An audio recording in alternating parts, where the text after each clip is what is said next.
ST પ્રમાણપત્ર અને આ પ્રમાણપત્રને લઈને આદિવાસી સમાજ દ્વારા સતત સવાલ ઊભો કરવામાં આવે છે અને સવાલ એ ઊભો કરવામાં આવી રહ્યો છે કે આ પ્રમાણપત્રનો ઉપયોગ કરી અને અનેક એવા લોકો કે જે આદિવાસી સમાજના પણ નથી, જે એસટી વર્ગ છે એમાં પણ નથી આવતા, પરંતુ આ પ્રમાણપત્રનો ઉપયોગ કરી અને અનેક રાજકીય રીતે હોય કે પછી કોઈ પણ રીતે સરકારી નોકરી મેળવવાની વાત હોય, આ પ્રમાણપત્રનો ઉપયોગ કરી અને નોકરી મેળવી લે છે, રાજકીય રીતે પણ હોદ્દાઓ મેળવી લે છે અને જે આદિવાસી સમાજના લોકો જે ખરેખર એ હોદ્દાઓ એમના માટે છે, જે ડિઝર્વ કરે છે, એ લોકો પાછળ રહી જાય છે. આ મુદ્દાને લઈને વિરોધ તો સતત થાય છે, પરંતુ આ મુદ્દાનું નિરાકરણ નથી આવતું અને આખા મુદ્દાને લઈને ચર્ચા કરવા માટે આપણી સાથે આજે યુવરાજસિંહ જાડેજા જોડાયા છે. યુવરાજભાઈ, આ આખો મુદ્દો શું છે ને હવે તમારા દ્વારા કઈ બાબતને લઈને ફરી એકવાર ખુલાસો કરવામાં આવ્યો છે? ખાસ કરીને તમે જે વાત કરી ને કે ભાઈ સાચો રહી જાય છે ને ખોટો લઈ જાય છે, જી, આ જ સાચી વાત છે. આજે સાચો આદિવાસી છે એ સાચો આદિવાસી ક્યાંક ને ક્યાંક આબુથી લઈને ઉમરગામ અંબાજી સુધી તો વિસ્તાર જે આપણો કહીએ છીએ તે એ વિસ્તારના આદિવાસી ત્યાંના ત્યાં છે. અમુક જે પ્રાદેશિક રીતે જે અનામત મળેલી છે ગીરબોડો આલેચના, જે ખરેખર સાચા માલધારી છે એ માલધારીઓને એનો લાભ નથી મળતો. સાચા આદિવાસી છે એને આ જે પ્રમાણપત્રો છે લાભ નથી મળતો, પણ ખોટા જે વગ જે પૈસા ના જોરે મેળવેલા જે પ્રમાણપત્રો છે એ પ્રમાણપત્રોને આધારે જે સાચા આદિવાસીનો હક છે એ લોકો લઈ રહ્યા છે. સામાજિક રીતે, શૈક્ષણિક રીતે, રાજકીય રીતે આ બધી જેવી જગ્યાઓ છે કે જ્યાં ખોટા આદિવાસીઓનો અત્યારે રાફડો ફાઈટો છે. એવા જ એક કિસ્સાની આજે અમે વાત કરી છે, આજે પ્રેસ કોન્ફરન્સના માધ્યમથી ઉજાગર કર્યો છે. અને જોવા જઈએ તો જે વ્યક્તિ જે છે એ વ્યક્તિ નથી ગીરબોડો આલેચનો વ્યક્તિ કે નથી આબુથી લઈ અને ઉમરગામનો વ્યક્તિ. આ વ્યક્તિ જે છે એ માંગરોળના સીલ ગામનો વતની છે અને એનું પૂરેપૂરું ખાનદાન એ આખે આખું રેવન્યુમાં આવતું ખાનદાન છે અને નામ છે નરેન્દ્રભાઈ ભીખનભાઈ ગરચર. આ નરેન્દ્રભાઈ ભીખનભાઈ ગરચર વર્તમાનમાં નોકરી કરી રહ્યા છે જુનાગઢ જિલ્લા રજિસ્ટ્રાર કચેરીમાં અને જિલ્લા રજિસ્ટ્રાર કચેરીમાં સરકારી નોકરી કરે છે અને આદિવાસી સમાજના ખોટા એસટી ના દાખલાના આધીન નોકરી કરી રહ્યા છે. હું તમને એસટી નો દાખલો બતાવું એટલે કદાચ ઘણા લોકો ચોંકી જાય કે આ રીતે એસટી નો દાખલો છે. જી, જે હસ્તલિખિત એસટી નો દાખલો એ બનાવવામાં આવ્યો છે, ઉપજાવી કાઢવામાં આવ્યો છે. આ હસ્તલિખિત એસટી નો જે દાખલો છે એ દાખલામાં જે રેફરન્સ આપવામાં આવ્યો છે કે ભાઈ ફોરેસ્ટ અધિકારી ના કહેવાથી આ દાખલો કાઢી દેવામાં આવે, કે સંદર્ભ તરીકે રેન્જ ફોરેસ્ટ જે છે કચેરી એનો સંદર્ભ લેવામાં આવ્યો છે. જામજોધપુરના રેન્જ ફોરેસ્ટ ઓફિસર દ્વારા જે દાખલો પ્રમાણિત કરવા માટેની જે સંદર્ભ લેતો હોય તેમાં જોવા જઈએ તો એનું જે લખાણ અને જે ભાણવડ મામલતદાર છે એનું લખાણ, આ બંને લખાણ એક જ વ્યક્તિના છે. હવે બંને વ્યક્તિ અલગ અલગ, બંનેના હોદ્દા અલગ અલગ, એક ભાણવડમાં, એક જામજોધપુરના, એક તો કે આરએફઓ અને એક તો કે આરએફઓ અને બીજા તો કે ભાઈ મામલતદાર. આ બંને વ્યક્તિના એક જ હેન્ડરાઇટિંગ તો હોઈ ન શકે. અહીંયા એક જ હેન્ડરાઇટિંગ છે એટલે કે હસ્તલિખિત છે અને નિયત નમૂના પ્રમાણે પણ નથી. અમે હેન્ડરાઇટિંગ એક્સપર્ટ જે છે એની જોડે આમાં ક્યાંક ને ક્યાંક પુષ્ટિ કરાવી એટલે હેન્ડરાઇટિંગ એક્સપર્ટે કીધું આ બંને લખાણ એક જ વ્યક્તિના છે. એટલે અમને એમ થાય કે ભાઈ બંને લખાણ એક જ વ્યક્તિના છે તો આનો કર્યું કઈ રીતે, કારણ કે જાણવું જરૂરી છે. તો અમને જ્યારે જે બાબતો ખ્યાલ આવી એમાં સ્પષ્ટપણે જે વ્યક્તિનો સિક્કો છે, જે વ્યક્તિની સાઇન છે આમાં, એમાં સિક્કામાં એવું છે રેન્જ ફોરેસ્ટર આવો સિક્કો માર્યો છે. એટલે મેં તરત જ આની આરટીઆઈ કરેલી છે. આરટીઆઈ કરીને જાણેલું કે ભાઈ રેન્જ ફોરેસ્ટર નામનો કોઈ હોદ્દો હોય અને રેન્જ ફોરેસ્ટર નામના કોઈ વ્યક્તિ ત્યાં હાજર હોય એવાની માહિતી અમને આપવી. હવે માહિતી જે આપવામાં આવી છે એ જાણીને તો કદાચ આખું ગુજરાત ચોંકી જશે. અહીંયા જે સાઇન કરવામાં આવી છે એ સાઇન છે ને એમ કે મીણા, આ દાખલો જે છે એમાં રેન્જ ફોરેસ્ટર તો કે એમ કે મીણા. હવે આવો વ્યક્તિ 1977 16/6/1977 એ ફોરેસ્ટ ઓફિસરમાં, ફોરેસ્ટ ઓફિસ જે છે એમાં હોવો જોઈએ. હવે તમને નવીન લાગશે કે રેન્જ ફોરેસ્ટર નામનો કોઈ હોદ્દો જ નથી. આરએફઓ રેન્જ ફોરેસ્ટ ઓફિસર નામનો હોદ્દો છે. બીજી વાત અહીંયા વાત કરવામાં આવી છે એન કે મીણા. હવે એન કે મીણા જે છે એ અહીંયા હોવા જોઈએ, એટલે કે એન કે મીણા નામના વ્યક્તિ જે છે એ 1977 માં ત્યાં નોકરી કરતા હોવો જોઈએ. હવે મેં આરટીઆઈ કરી છે. આમાં આરટીઆઈમાં વ્યક્તિ છે શ્રી પી.એન. બુચ, એટલે કે આ જે સમયગાળો કહેવામાં આવ્યો આ સમયગાળાની અંદર પી.એન. બુચ કરી અને અધિકારી જે હતા એ નોકરી કરતા હતા. પી.એન. બુચની જગ્યાએ કે મીણા સાહેબ તો આવી ન શકે, એટલે આ મીણા સાહેબ નું નામ વટાવવામાં આવ્યું, એના નામનો ખોટો સિક્કાનો ઉપયોગ કરવામાં આવ્યો, એના નામનો સિક્કો જે છે એ બનાવટી ઉભો કરી અને આખે આખું હસ્તલિખિત પોતાની જાતે આ પ્રમાણપત્ર અને સંદર્ભ એ બંને ટાંકીને આ ક્યાંક ને ક્યાંક દાખલો જે છે બનાવવામાં આવ્યો છે.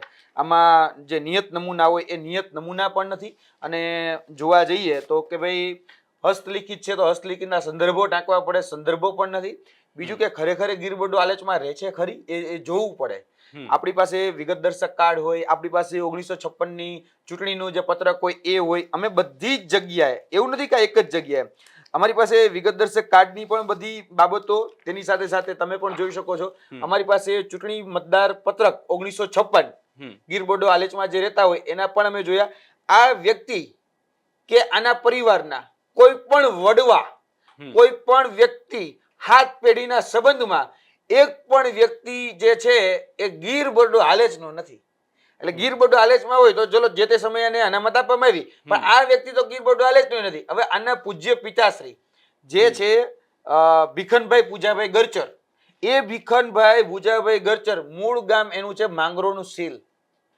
જોવા જઈએ તો સેંકડો કિલોમીટર ગીર બરડો આલેચથી દૂરનું ગામ છે, છતાંય જામજોધપુર કલેક્ટરના સંદર્ભ ને મામલતદારના સંદર્ભ ને ખોટા દાખલા બધું ઉભો કરી અને બનાવટી એક હસ્તલિખિત દાખલો ઉભો કરવામાં આવ્યો, અને આના જોરે એસટી કેટેગરીની સીટની ખાઈ જવામાં આવી, અને એને મળતા જે લાભો હતા, એટલે કે સાચા આદિવાસીને જે મળતા લાભો હતા એ ખોટા આદિવાસીએ લઈ લીધા, શૈક્ષણિક રીતે પણ, સામાજિક રીતે પણ, અને એને મળતી જે ગ્રાન્ટો યોજનાઓ જે હોય એ પણ, તેની સાથે સાથે નોકરી પણ ખાઈ ગયા. સાચા આદિવાસીની નોકરી ખોવાઈ ગઈ એમાં. પણ આ જ્યારે પ્રમાણપત્ર બનતું હોય છે, કોઈ પણ વ્યક્તિનું પ્રમાણપત્ર એની જાતિના આધારે બને તો એના પહેલા પેઢીનામું, એના પહેલાની જે એમનું જે ઇતિહાસ છે પરિવારનું આખું માંગવામાં આવતું હોય છે, આધાર કાર્ડ, પિતાની ઓળખ, પિતાના પહેલા જે એમના પૂર્વજો હોય એમની ઓળખ. તો આ તમામ ઓળખો આપ્યા વગર અને કોઈ પણ પ્રકારે એ સાબિતી આપ્યા વગર કેવી રીતે આ પ્રમાણપત્ર બની જાય? ગુજરાત, તમે ખરેખર ખૂબ સરસ પ્રશ્ન પૂછ્યો છે, હું તમને અભિનંદન પાઠવું છું. ગુજરાતની અંદર સૌથી મોટામાં મોટું, આખા ભારત દેશનું સૌથી મોટામાં મોટું જો કોઈ બ્લન્ડર હોય ને તો છે સોગંદનામું, પેઢીનામું. આ સૌથી મોટામાં મોટું બ્લન્ડર છે. આજે કોઈ પણ વ્યક્તિ આવીને પોતે હમ ખાઈને એવું કહી દે છે કે ભાઈ હું જે કહું છું એ સાચું છે, મારા પૂર્વજો 100 હતા, એના આધારે જે તલાટી હોય 5,000 10,000 રૂપિયામાં ફોડી અને તલાટી પાસે એવું લખાવી લેવું કે ભાઈ ફલાણી જગ્યાએ મારું નામ જોડી દે, એટલે કે ભડતા નામ વાળો વ્યક્તિ હોય એની સાથે નામ જોડી દેવામાં આવે. 1956 પહેલાની યાદીમાં કોઈ પણ જગ્યાએ જોવા જાય તો એના દાદા કે પરદાદા હોય, ત્યાં એ દાદા કે પરદાદામાં ભડતા નામનો વ્યક્તિ છે એ નામ જોડી દે. તલાટી છે એ દાખલો આપી દે, એની ઉપર તો કે ટીડીઓ, બરાબર છે, તાલુકા વિકાસ અધિકારી, એની ઉપર તો કે મામલતદાર, મામલતદારની ઉપર કલેક્ટર. આ હાયરકીમાં લોકો આધાર કઈ રીતે માને છે ખબર છે કે ભાઈ તલાટી આપ્યું સાચું જાય છે, કારણ કે ગ્રાઉન્ડ ઉપર જ કામ કરે, પણ ગ્રાઉન્ડ ઉપર કામ કરે છે એ 5,000 10,000 રૂપિયા દઈ અને ખોટું પ્રમાણપત્ર પારિત કરી દે છે, પેઢીનામું ખોટું બનાવી નાખી દે છે, સંદર્ભ ખોટો રાખી દે છે, પંચો ઉભા કરવામાં આવી, પંચો તો બધા પોતપોતાના છે. એટલે પેઢીનામું અને સોગંદનામું આ ગુજરાતનું સૌથી મોટું બ્લન્ડર છે. ફક્ત આ કિસ્સામાં નથી કહેતો, તમે ગમે કિસ્સામાં જોઈ લો. હું તમને આની પહેલા આપણે બે જયારે ચર્ચા કરતા હતા, એક જમીનનો વિવાદ હતો, કપડવંદના એક વ્યક્તિની જમીન હતી, બરાબર છે, પટેલની, એ પટેલની જમીન બારોબાર વેચી નાખી. કેમ? તો કે ભાઈ સોગંદનામામાં મેં એને એવું કીધું કે ભાઈ આ જે વ્યક્તિ ઉભા છે ને એ જ પટેલ જે છે જે 1972 ગુજરી ગયા હતા, એનું લમ ખાઈ અને રજીસ્ટર કચેરીમાં સાઈન સિક્કા કરાવી અને ખોટા સાક્ષી હતા એ સોગંદનામું કરીને જતા રહ્યા કે ભાઈ આજ જે છે એ છગનભાઈ પટેલ છે અને આજ છગનભાઈ પટેલ છે એ હયાત છે. જે 1972 ગુજરી ગયા હતા, 2025 સબ રજિસ્ટર કચેરીમાં જીવતા થયા. કેમ? તો કે સોગંદનામાના હિસાબે, અને એ સોગંદનામાના નામે જીવતા થયા અને પાવર ઓફ એટર્ની બીજાના નામે લખાઈને જમીન આખી વેચી મારવાનું એક ષડયંત્ર હતું. સેમ કન્ડિશન આમાં છે. તમે જે વાત કરી ને કે તમે કહો છો પુરાવા, પેઢીનામા, સંદર્ભો, આ બધું જોવામાં આવે ને, ઉભા જ કરવામાં આવે છે ખોટો સંદર્ભ લખી દેવામાં આવે. જે વ્યક્તિ નેસમાં હોય નેસમાં એના ગમે તે બાપ દાદાને જોડી અને જે સાચો નેસમાં રહે છે, જે સાચો આદિવાસી છે, જેને ખરેખર સાચો માલધારી જેને હું કહું છું, એ નેસના સાચા માલધારીને તેનો હક કે હિસ્સો એ તો મળતો જ નથી. આજે એ તો ત્યાંના ત્યાં જ છે, એને તો પ્રમાણપત્ર નથી નીકળતું. જે નેસમાં રહે છે એને તો પ્રમાણપત્ર નીકળતું જ નથી. જે ખોટા છે એને આજના દિવસે પણ પ્રમાણપત્ર નીકળે છે. પૈસા, વગ, આર્થિક અને રાજકીય આના જોરે જ નીકળે છે. એટલે ખોટા સંદર્ભો, ખોટા પેઢીનામાં ખોટી રીતે ક્યાંક ને ક્યાંક પુરાવા રજૂ કરી અને આ લોકો જે છે એ ક્યાંક ને ક્યાંક સાચા આદિવાસીનો હક ખાઈ રહ્યા છે. વાત બીજી કે આ નરેન્દ્રભાઈ ભીખનભાઈ ગરચરની જે મેં વાત કરી ને, હું એના જ સંદર્ભની વાત તમને આગળ કરું કે પ્રમાણપત્રો તમે મસ્તલિખિત હતા મામલતદાર કચેરી દ્વારા, બરાબર. આના જે કહી શકાય જામજોધપુર કલેક્ટર હોય, જામજોધપુર મામલતદાર હોય, પછી RF એટલે કે રેન્જ ફોરેસ્ટરની ખોટી પોસ્ટ ઊભી કરવામાં આવી, RFO હતી, છતાં પણ આ લોકો એને ક્યાંક ને ક્યાંક માની લીધા. આના જ પૂજ્ય પિતાશ્રી એ સરકારી નોકરિયાત હતા. એટલે કે ભીખનભાઈ પૂજાભાઈ ગરચર એ સરકારી નોકરિયાત હતા.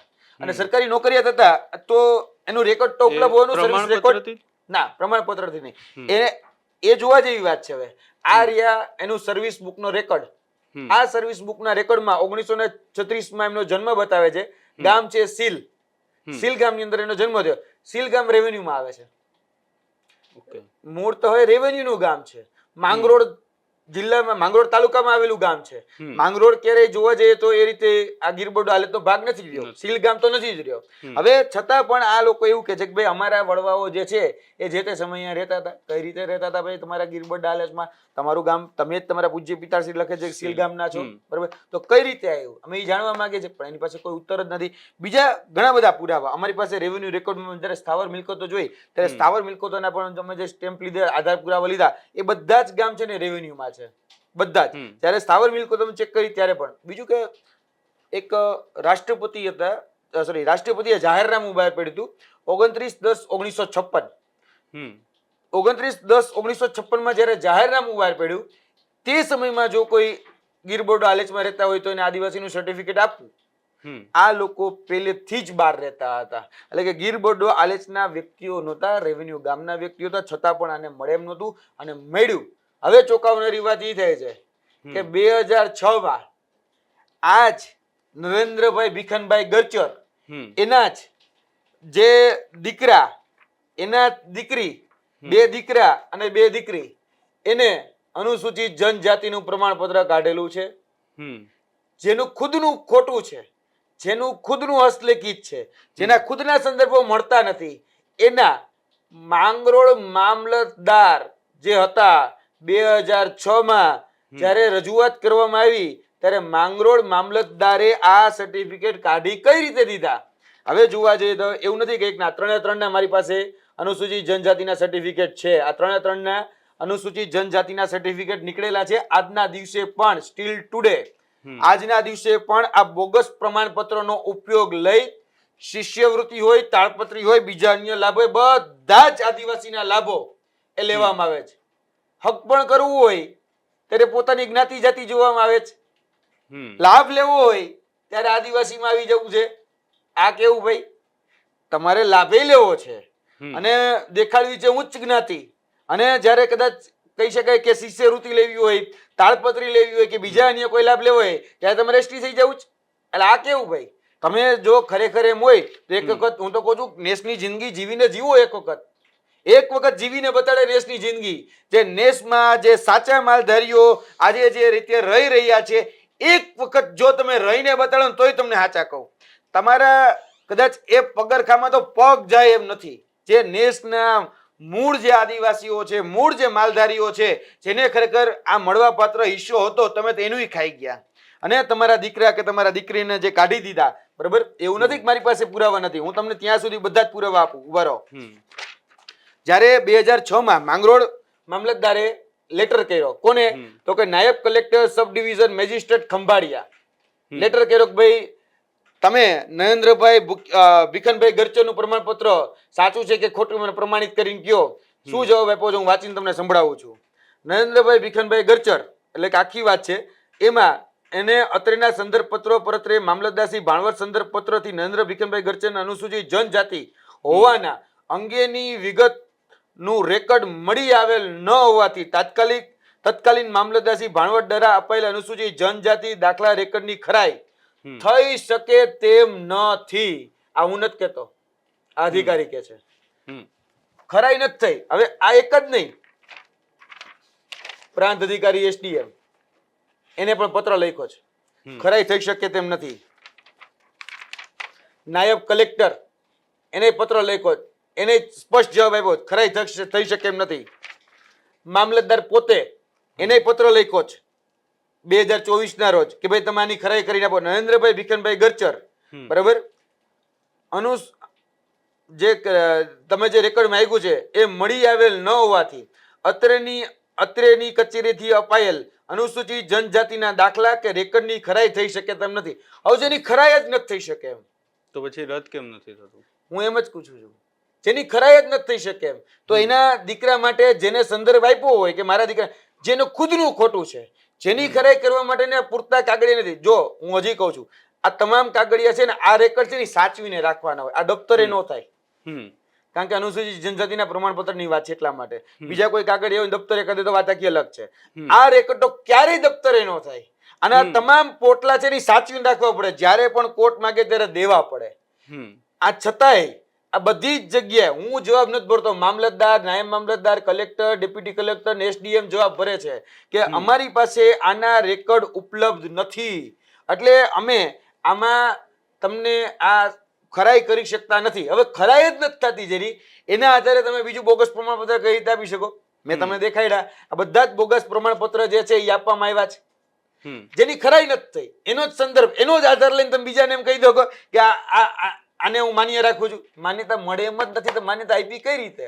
આ ક્યાંક ને ક્યાંક પૈસા, વગ, અધિકારીઓ સાથેના સેટિંગ, એના જોરે જ આ બધું થાય છે. આખા ગુજરાતમાં ક્યાંક ને ક્યાંક જે સમિતિઓ બેસાડવામાં આવી છે, જેને આપણે વિશ્લેષણ સમિતિ કહીએ છીએ, અનુસૂચિત જનજાતિની કચેરી કહીએ છીએ, આ એ કચેરીઓમાં ક્યાંક ને ક્યાંક વહીવટના જોરે જે સાચો આદિવાસી છે ને એને ન્યાય નથી મળતો.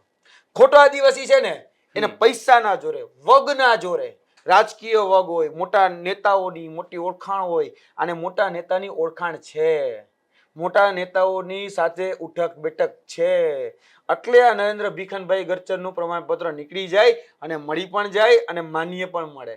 એટલે તમે વિચારો કે મોટા નેતા હોય એને થઈ જાય, બાકી બધા ન થાય. અને હું હજી તમને બહુ સ્પષ્ટ કરી દઉં, 1999 સો કોઝ નોટિસ આ વ્યક્તિ ઉપર આપી હતી. એવું નથી કે નથી આપી. 1999 આ વ્યક્તિને, નરેન્દ્રભાઈ ભીખનભાઈ ગરચરને સો કોઝ નોટિસ આપી કે અરજદારે પોતાના પુરાવા લઈને આવું કે તમે આદિવાસી છો એવો તમામ પ્રકારના રેકર્ડ, એ 1956 ની વાત હોય કે પછી તમારા બાપ દાદાના વડવાની વાત હોય કે પછી પેઢીનામાની વાત હોય, જે બે તમારે હોય પુરાવા એ લઈને આવો. બરાબર, આ પુરાવા રજૂ કરવા અસક્ષમ હતા. સો કોઝ નોટિસ નીકળી, સ્પીકિંગ ઓર્ડર કરવાનો હતો, વિશ્લેષણ સમિતિ. આજ દિન સુધી 1999 થી 2026 26 વર્ષ ઉપર થયું, હજી સુધી સ્પીકિંગ ઓર્ડર એ પસાર નથી થયો. અને છતાંય આ લોકો આજ દિન સુધી આદિવાસીના ખોટા સર્ટિફિકેટના લાભ લઈ અને 100 જગ્યાએ ક્યાંક ને ક્યાંક ખોટું કરી રહ્યા છે. અને એક બનાવટી, મેં પણ એક જોયું, બનાવટી એક દસ્તાવેજ ઉભો કર્યો 1993 ના નામનો, જેમાં કીધું ભાઈ હું આદિવાસી છું ને આ બધું સત્ય છે ને આ બધી વાત એને વ્યક્તિગત રીતે મુકાડી. એટલે મેં કીધું કઈ વાંધો નહીં, કોને રજૂ કર્યો? અધિકારીનું નામ. રજૂ કરતા સમયે જે તે મિનિટ્સ લખાણી છે, મિનિટ્સ અમને આપો. જે તે સમયે કદાચ તમે જે પરિપત્રને સાચો કહો છો એના માટે જે તે અધિકારી, જે તે મિનિટ્સ, કોઈના સાઇન સિક્કા કશુંક તો કઈ હશે ને. એક પણ વસ્તુ નથી. ખાલી ખોટા કાગળો ઊભા કરી દેવા, ઉપજાવી કાઢવા, અને ઉપજાવી કાઢેલા કાગળ ઉપર ક્યાંક ને ક્યાંક ચડી બેસવું. આ ઉપજાવી કાઢેલો હસ્તલિખિત, સ્વહસ્તલિખિત ઈ ભાઈનો કાગળ છે. કહી દીધું કે હું આદિજાતિમાં આવું છું ને મારું આદિજાતિનું સર્ટિફિકેટ છે. આમાં છે ને નિયત નમૂનો હોય, આ નિયત નમૂનો છે જ નહીં, નિયત નમૂના પ્રમાણે છે જ નહીં.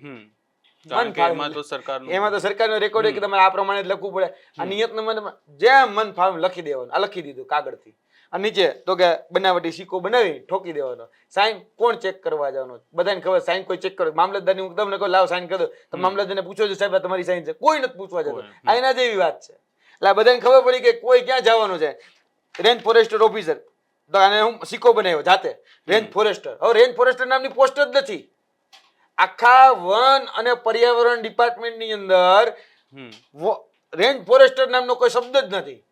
Range forest officer, RFO, DFO, આ બધી પોસ્ટો છે. રેન્જ ફોરેસ્ટર કોઈ ન હોય. અમે આની પુષ્ટતા કરવા માટે આરટીઆઈ પણ કરી, એવું નથી કે આરટીઆઈ નથી કરી, બરોબર. આરટીઆઈ માં અમને બહુ સ્પષ્ટ જવાબ મળ્યો છે કે ભાઈ આ વ્યક્તિ છે એની જગ્યાએ પીએન બુચ સાહેબ હતા. ત્યારે અમે પૂછ્યું કે ભાઈ એમ કે મીણા નામના કોઈ અધિકારી કે કર્મચારી એ ફરજ બજાવેલી હતી? તો કે ના, નથી. બરાબર. 1977 માં રેન્જ ફોરેસ્ટર તરીકે પોસ્ટ અસ્તિત્વમાં હતી? જવાબ આપ્યો કે જૂન 1977 માં રેન્જ ફોરેસ્ટર તરીકેની કોઈ જ પોસ્ટ કે રેકર્ડ તપાસતા મળી આવેલ નથી. બધી જ જગ્યાએ ના પાડે છે, હું નહીં, આરટીઆઈ ના પાડે છે. છતાંય આ લોકો જે છે એ ખોટા સર્ટિફિકેટ ને સાચું બનાવી અને અત્યાર સુધી લાભ લીધેલા છે. મારી પાસે અગણિત સવાલો છે, 38 સવાલ આ બધા પૂછેલા છે, છતાં એવું જ કહેવાય રેકર્ડ ઉપલબ્ધ નથી, રેકર્ડ ઉપલબ્ધ. તમારી પાસે જેનું રેકર્ડ નથી એ આદિવાસી કઈ રીતે તમને બતાવો? આજે રેકર્ડ તો જોશે, કાગળ ઉપર કાંઈક તો જોશે ને, કાગળ ઉપર તો છે નહીં. ખોટો વ્યક્તિ જે સીલ ગામનો છે એ વ્યક્તિને તમે આદિવાસી બનાવી દો, આ કેવું?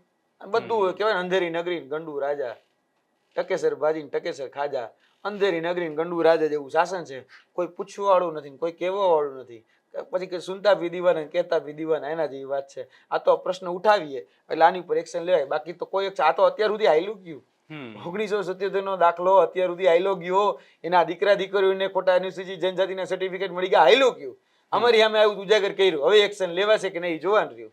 જી, અહીંયાથી એક પ્રશ્ન એ પણ મને ઉભો થઈ રહ્યો છે. આ તો જો કે વાત થઈ કે ખોટા દાખલા બનાવી, પરિપત્ર બનાવીને નાની નાની પોસ્ટો કે કોઈ પણ નોકરી કે એવું લઈ લેતા હોય છે.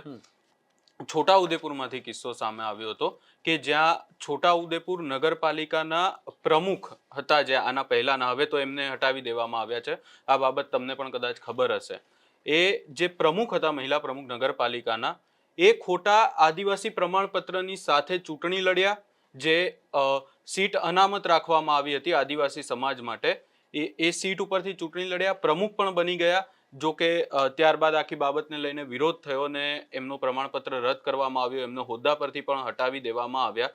અને આવા અનેક કિસ્સાઓ છે કે જ્યાં આદિવાસી સમાજના જે વિદ્યાર્થીઓની પણ જો વાત કરવામાં આવે તો જે મહેનત કરતા હોય છે ને એમના જે હક હોય છે, જે અધિકાર હોય છે, અન્ય વ્યક્તિ આ પ્રમાણપત્રને ઉપયોગ કરી એમની નોકરી લઈ લેતા હોય છે. મેડિકલના અનેક એવા કિસ્સાઓ છે કે જ્યાં મેડિકલમાં જે એવું કહી શકાય કે ઓબીસી અને જે ઓપન કેટેગરી હોય છે એમના માટે મેરિટ ઉપર જતું હોય છે, તો એસટીનું જે પ્રમાણપત્ર બનાવીને ઓછા મેરિટ પર જે આદિવાસી સમાજના હક અધિકાર હોય છે એ લઈ લેતા હોય છે.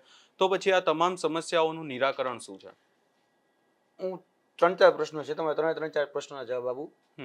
ગુજરાતના ભારતીય જનતા પાર્ટીના 4 ધારાસભ્ય જેની ઉપર અત્યારે દાવા ચાલે છે તમારું આદિવાસી સમાજનું સર્ટિફિકેટ બોગસ છે અને ધારાસભ્ય છે, મોરવા હડપથી લઈ નીચેના વિસ્તારોમાં જાવ, દાવા ચાલે છે. છોટા ઉદયપુરના જિલ્લા કહી શકાય જિલ્લા પ્રમુખ જેને બોગસ આદિવાસી સમાજનું સર્ટિફિકેટ ઇસ્યુ કર્યું, ચૂંટણી પંચે જોવાની ફરજ હતી, ન જોઈ. વિશ્લેષણ સમિતિની પહેલા જોવાની ફરજ હતી, ન જોઈ. કેમ? તો કે ભાઈ સત્તાધારી પક્ષની સાથે સંકળાયેલા જોવા નથી આવતું. વાત બીજી, હમણાં જ અઠવાડિયું થયું છે જી, આણંદ એક જિલ્લા પ્રમુખ હતા, બરાબર, ત્યાં પણ આ જ ઘટના, આદિવાસી સમાજના ખોટા સર્ટિફિકેટના આધારે કહી શકાય કે ચૂંટણી લડી અને એ સર્ટિફિકેટ છે એ મહારાષ્ટ્રથી કાઢીને એવા થઈ સાબિત થયું અને એ સર્ટિફિકેટ હાલે એમ નહોતું, એટલે એનું આદિવાસી સર્ટિફિકેટ એ બોગસ સાબિત થયું, એને પણ પદ ઉપરથી દૂર કર્યા. દાખલાઓ ઘણા બધા છે, દઈ શકાય એટલા છે. મેં 4 ધારાસભ્યની વાત કરી લીધી. 4 ધારાસભ્ય હું ઓળખું જ છું કે જેની ઉપર અત્યારે દાવા ચાલુ છે. મોરવા હડપ પેલું તો કે જે બેન જે લડી રહ્યા, બરાબર, એની ઉપર દાવો ચાલે છે. એના જ સામે બીજા પક્ષો જે છે એ પક્ષોએ દાવો માંડ્યો છે કે ભાઈ આનું સર્ટિફિકેટ ચેક કરવામાં આવે. કેમ? કારણ કે એ જે બેન છે મોરવા હડપથી જીતેલા ભારતીય જનતા પાર્ટીના આગેવાન, અમારે અમરેલીથી ભણ્યા છે અને લિવિંગ સર્ટિફિકેટમાં પૂજ્ય પિતાશ્રીનું પણ લિવિંગ સર્ટિફિકેટ જોઈ લેવાની છૂટ. બહુ દાવા સાથે વાત કરું છું, ઓબીસી જ લખેલું છે, પછાત જ લખેલું છે. ઘણા બધા સંયોગિક પુરાવા એ બેનના ઉપલબ્ધ છે, છતાં પણ ધારાસભ્ય તરીકે અહીંયા જ છે અને ધારાસભ્ય તરીકે અત્યારે બધા જ લાભો લઈ રહ્યા છે. આજના દિવસે પણ મોરવા હડપની સીટ ઉપરના જે ધારાસભ્ય છે એ વર્તમાન ધારાસભ્ય જે છે એ બોગસ આદિવાસી સમાજના સર્ટિફિકેટનો લાભ રહે અને ક્યાંક ને ક્યાંક અત્યારે મેદાનમાં છે. દાવાઓ બધી જ જગ્યાએ થાય છે, પણ મેં જેમ મૂક્યા કોન્ક્રીટ રીતે, એ કોન્ક્રીટ રીતે મુકાય તો હું માનું છું કે મને બધું જ દૂધનું દૂધ અને પાણીનું પાણી થઈ જાય. મેં તો તમને એલસી ની વાત કરી, હું તો ઓબીસી ના સર્ટિફિકેટ લાવી દઉં એમ છું. ઓબીસી ના સર્ટિફિકેટ, એના સગા બેન એ જોઈ લેવાની છૂટ છે, એના તમામ સગા વાલાના વ્યવહારો બરાબર છે જોઈ લેવાની છૂટ છે, સગપણના વ્યવહારો એ જોઈ લેવાની છૂટ છે, એટલે કે રોટી બેટી જેને આપણે કહીએ છીએ રોટી બેટીના વ્યવહારો જોઈ લેવાની છૂટ છે, બધા જ ઓબીસી સમાજ સાથે છે. લાભ લેવો છે, ધારાસભ્ય બનવું છે, એટલે એસટી નું સર્ટિફિકેટ લાવી દેવાનું, ગમે એનો સંદર્ભ જોડી દેવાનો અને કહી દેવાનું કે એસટી છું. આવું છે. બીજી વાત કે તમે જે વાત કરી એમાં ખાસ કરીને એક બહુ મહત્વનો મુદ્દો તમે લીધો, એ છે વિદ્યાર્થીઓને મળતી શિષ્યવૃત્તિ. આજે સરકાર જે સાચા વિદ્યાર્થીઓ છે, એટલે કે સાચા આદિવાસી વિદ્યાર્થીઓ છે, એ આદિવાસી સમાજના વિદ્યાર્થીની શિષ્યવૃત્તિ, પોસ્ટ મેટ્રિક શિષ્યવૃત્તિ યોજના કહેવાય, તો આ હજી અટકાવીને રાખી છે, એને લાભથી હજી વંચિત છે. પણ ખોટા આદિવાસી હોય તે ખોટા આદિવાસીને બધા જ લાભ મળી જાય છે, તાત્કાલિક મળી જાય છે, જ્યારે સર્ટિફિકેટ કાઢે લાભ મળવાનું ચાલુ થઈ જાય. આ સાચો આદિવાસી છે, જેને ખરેખર વિદ્યાર્થીઓને જરૂર છે, હજી સુધી એની પર કાંઈ નથી થયું. અગણિત યોજનાઓ હું ગણાવી શકું છું આદિવાસી સમાજની, એ યોજનાઓમાં ક્યાંક ને ક્યાંક આજે સાચા આદિવાસીને લાભ નથી મળતો. ખોટા આદિવાસી જે સર્ટિફિકેટ લાવે છે એ બધાને લાભ લઈ લેવામાં આવે છે. આજે જે પણ યોજનાઓ જે છે આદિવાસી સમાજ માટે લાવેલી, એ બધા જ યોજનાઓમાં આજે જે નેતાઓ જે છે અથવા નેતાઓના મળતિયા જે અધિકારીઓ છે, એ અધિકારીઓ નેતાઓની મિલીભગતથી આખી જે ગ્રાન્ટ હોય છે, જે અનુસૂચિત જનજાતિને મળતી ગ્રાન્ટ કહીએ, 50,000 કરોડનું બજેટ આપણે જેને કહેતા હોય, એ બજેટમાં આજે મોટા ભાગના સેટિંગથી ક્યાંક ને ક્યાંક પૂરું કરી નાખે છે. એટલે આ બહુ મોટું દૂષણ છે, એની પર આપણે કદાચ લંબાઈથી વિસ્તારથી ચોક્કસ વાત કરીશું, પણ આનું નિરાકરણ એક જ છે કે ભાઈ તમે આજે વિશ્લેષણ સમિતિની રચના કરી છે, કે તમે આજે અનુસૂચિત જનજાતિનો વિભાગ સંભાળી રહ્યા છો અને આદિજાતિ મંત્રી છો કે આદિજાતિ અધિકારીઓ છો, તો આ બધાએ ભેગા મળીને સાચો આદિવાસી છે એના હક માટે કે સાચા આદિવાસીના ન્યાય માટે લડવું જોઈએ, બોલવું જોઈએ.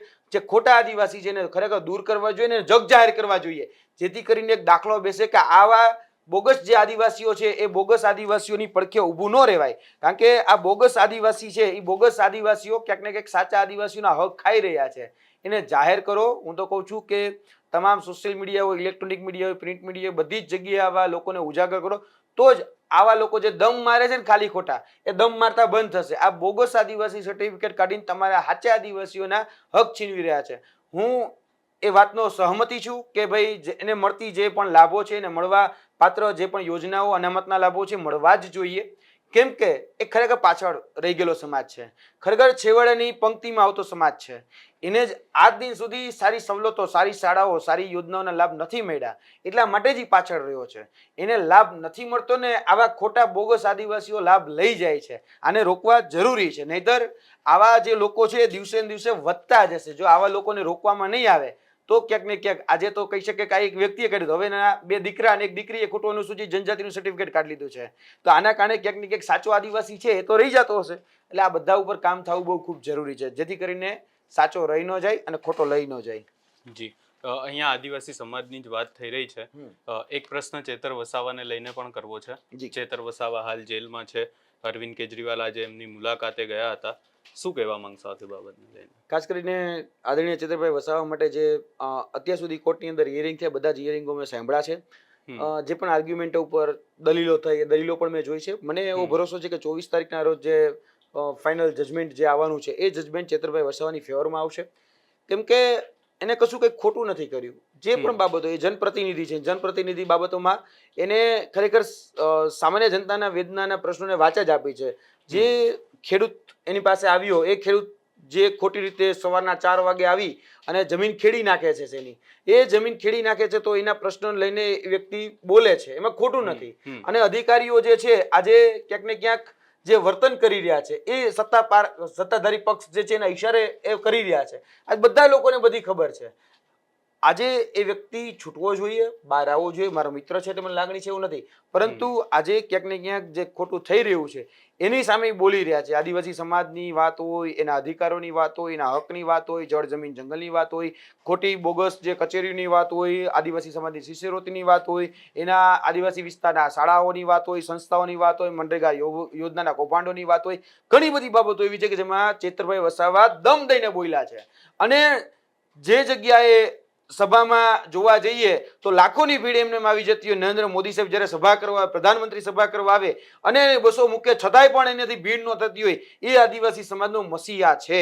અને એના માટે આજે અરવિંદ કેજરીવાલ મળવા આવ્યા છે. કારણ કે જોવા જઈએ તો આમ આદમી પાર્ટીના અત્યારે સુપ્રીમો એ જ્યારે ગુજરાતની ભૂમિ પર છે બરોડા જેલની અંદર જ્યારે મળવા ગયા તો એ કદાચ એવું મને લાગે છે કે ભાઈ હૈયાધારણા દેવા માટે કે ભાઈ ચિંતા ન કરતો 24 તારીખે કહી શકાય કે તમારા ફેવરમાં આવશે. જો તમારા ફેવરમાં નહીં આવે તો આગળ શું કરવું એની રણનીતિ શું હોઈ શકે એ બાબતની ચર્ચાઓ થઈ હશે. કે આજ મને એવું લાગે છે કે કદાચ અરવિંદ કેજરીવાલજી એમની સાથે મુલાકાત જે કરી છે એ મુલાકાતોની અંદર હવે જે કાયદાકીય જે દાવપેચો જે કહેવાય કે ભાઈ આગળ શું કદાચ આ થાય છે કદાચ આ નથી થતું 100 ઇફ એન્ડ બટની જે સિચ્યુએશન હોય જો અને તોની જો બાબત હોય તો આપણે માટે કયા કયા પગલાં લેવા જોઈએ અને બીજું કે એનું મનોબળ મજબૂત થાય. આજે અરવિંદ કેજરીવાલ આવે છે કહી શકાય ગોપાલભાઈ ઇટાલિયાથી લઈને બીજા બધા આગેવાનો પણ એમને મળવા સુધી પહોંચ્યા હતા. ભગવત માનજી હોય બધા જ લોકો આજે મળવા પછી પહોંચ્યા હતા. કેમ? કારણ કે જેલ છે એ મનોબળ તોડવાનું કામ કરતી હોય છે. જેલ જે છે એ તમને તોડવાનું કામ કરતી હોય છે. જેલની અંદર ક્યાંક ને ક્યાંક પ્રેશર ટેકનિક બધી જ રીતની પ્રેશર ટેકનિક રાજકીયથી લઈને બીજી ઘણી બધી પ્રેશર ટેકનિક હોય છે જેલની અંદર એ અપનાવવામાં આવતી હોય છે. આ જેલની અંદર જે પ્રેશર ટેકનિક અપનાવવામાં આવી હોય એમાં ક્યાંક ને ક્યાંક મનોબળ મજબૂત કરવાની જરૂર પડતી હોય છે. એટલા માટે હૈયાધારણા વધે, એને દિલાસો વધે અને આ બધી જ બાબતોમાં સંપૂર્ણ રીતે અમે તમારી સાથે ખભોથી ખભો મિલીને ઊભા છીએ આ મેસેજ આપવા માટે ક્યાંક ને ક્યાંક અરવિંદ કેજરીવાલજી આવ્યા હોઈ શકે છે. જી આપ અમારી સાથે જોડાયા અને તમામ બાબતે ચર્ચા કરી એની માટે તમારો ખૂબ ખૂબ આભાર. Thank you.